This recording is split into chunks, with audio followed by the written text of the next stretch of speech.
ഗൗരി രുദ്രാക്ഷം ഭാഗം 1. രചന അവതരണം കാവ്യവിമൽ.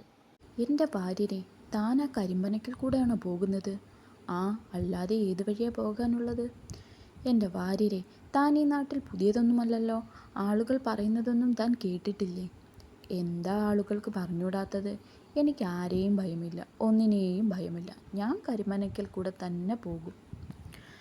വാര്യർ അയാളെ പുച്ഛിച്ചുകൊണ്ട് കരിമ്പനയ്ക്കൽ എന്ന എല്ലാവരുടെയും പേടി സ്വപ്നമായ പഴയ തറവാടിനടുത്തുകൂടെയുള്ള വഴിയെ നടന്നു തുടങ്ങി. കരിമ്പനയ്ക്കൽ തറവാട് നാട്ടിലെ ഏറ്റവും വലിയ പ്രമാണിമാരുടെ തറവാട്. പുതുക്കി പണിയുന്നതിനും മറ്റുമായി 2 വർഷമായിട്ട് ആരും താമസമില്ല. തറവാടംഗങ്ങളെല്ലാവരും അടുത്തു തന്നെയുള്ള മറ്റൊരിടത്താണ് താമസം. അവർ അവിടെ നിന്ന് മാറിയത് മുതൽ ആളുകൾ അതുവഴിയുള്ള സഞ്ചാരവും നിർത്തലാക്കി.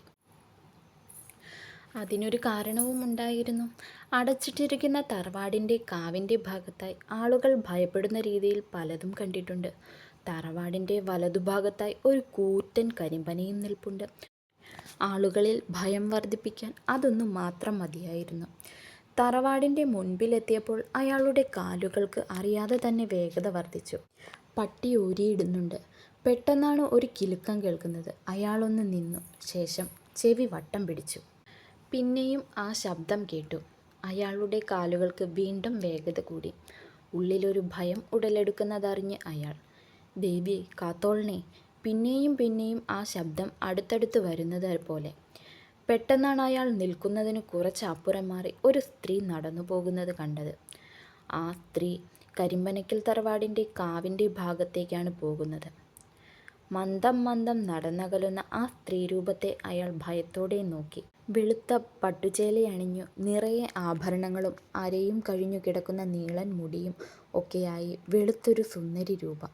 മുഖം വ്യക്തമല്ല. നടത്തത്തിനനുസരിച്ച് കാൽച്ചിലമ്പ് ഇളകുന്നുണ്ട്.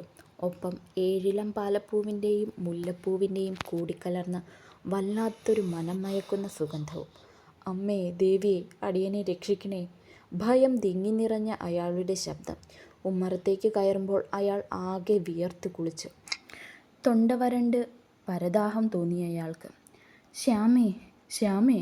അയാൾ അടഞ്ഞുകിടന്ന വാതിലിൽ ശക്തിയിൽ തട്ടിക്കൊണ്ട് വിളിച്ചു. വിളിക്കുന്നതിനിടയിലും അയാൾ പിന്നിലേക്ക് പേടിയോടെ തിരിഞ്ഞു നോക്കി. എന്താ ചേട്ടാ, ആകെ വിയർത്തു കുതിർന്നിരിക്കുന്നു. അദ്ദേഹത്തിൻ്റെ ഭാര്യ വാതിൽ തുറന്നപ്പോൾ മുന്നിൽ വിയർത്തു കുളിച്ചു നിൽക്കുന്ന ഭർത്താവിനെ കണ്ട് ചോദിച്ചതും വെപ്രാളത്തോടെ അയാൾ അകത്തേക്ക് കയറി വാതിൽ അടച്ചു പൂട്ടി.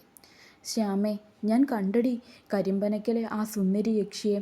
അയാൾ പറഞ്ഞത് കേട്ടതും ഭാര്യ ഭയത്തോടെ അയാളെ നോക്കി. പറഞ്ഞാൽ കേൾക്കില്ല. കരിമ്പനയ്ക്കൽ വഴി ഈ രാത്രി വരല്ലേ എന്ന് പറഞ്ഞാൽ കേൾക്കില്ല. യക്ഷിയെ കണ്ടെങ്കിൽ കാര്യമായിപ്പോയി. ഭാര്യ പറയുന്നത് കേട്ടതും അയാൾ പേടിയോടെ കണ്ട കാര്യങ്ങൾ ഓർത്തു. എനിക്ക് വേണ്ടി ജീവിക്കാൻ ഞാൻ മാത്രം, എൻ്റെ സന്തോഷങ്ങളിൽ സന്തോഷിക്കാനും ഞാൻ മാത്രം, എൻ്റെ ദുഃഖങ്ങളെ പകുത്തെടുക്കാനും ഞാൻ മാത്രം. ഇന്നെന്താടാ രുദ്ര, ഇവന് നല്ല സാഹിത്യമൊക്കെ വരുന്നല്ലോ. വരും, കാരണം വലിച്ചു കയറ്റിയത് അമ്മാതിരി സാധനമല്ലേ. അപ്പോൾ സാഹിത്യമല്ല, വേണമെങ്കിൽ സയൻറ്റിസ്റ്റ് വരെ ആകുവൻ. കൂടെ നടന്നൊരു കൂട്ടുകാരൻ പറഞ്ഞടു. എടാ രുദ്ര, നീ തറവാട് വഴി എങ്ങോട്ടാ? കൂട്ടുകാരുമൊത്ത് നടന്നു വന്ന രുദ്രൻ കരിമ്പനയ്ക്കലേക്കുള്ള വഴി തിരിയുന്നത് കണ്ടതും ഉണ്ണി എന്ന അവൻ്റെ കൂട്ടുകാരൻ ചോദിച്ചു. എടാ, ഞാൻ കാലത്തെ വന്നപ്പോൾ ഫോൺ എടുക്കാൻ മറന്നടാ. പണിക്കാരുള്ളത് കൊണ്ട് അവരോട് സംസാരിച്ചു നിന്ന് ഫോൺ അകത്തു വെച്ചിട്ട് ഇങ്ങ് പോന്നു. എടാ, ഈ സമയം നീ അവിടേക്ക് പോകണ്ട. അറിയാലോ ആളുകളൊക്കെ പറയുന്നത്. കാലത്തെ എടുക്കാം. തറവാട്ടിലേക്ക് പോകുന്ന രുദ്രനെ തടയാൻ ശ്രമിച്ചുണ്ണി. എനിക്ക് പേടിയൊന്നുമില്ലടാ. അല്ലെങ്കിൽ തന്നെ അവിടെ ജനിച്ചു വളർന്ന് എന്നെ പേടിപ്പിക്കാൻ ഏത് യക്ഷിയാ വരുന്നത്? രുദ്രൻ തറവാട് ഗേറ്റ് തുറന്ന് അകത്തേക്ക് കയറി. ഇരുളടഞ്ഞു കിടക്കുന്ന തറവാട്. ഒരു മിന്നാമിന്നി വെട്ടം പോലുമില്ല. അവനൊരു ലക്ഷ്യം പിടിച്ച് ഉമ്മറത്തേക്ക് നടന്നു. കാൽപാദങ്ങളുടെ പതിഞ്ഞ ശബ്ദം.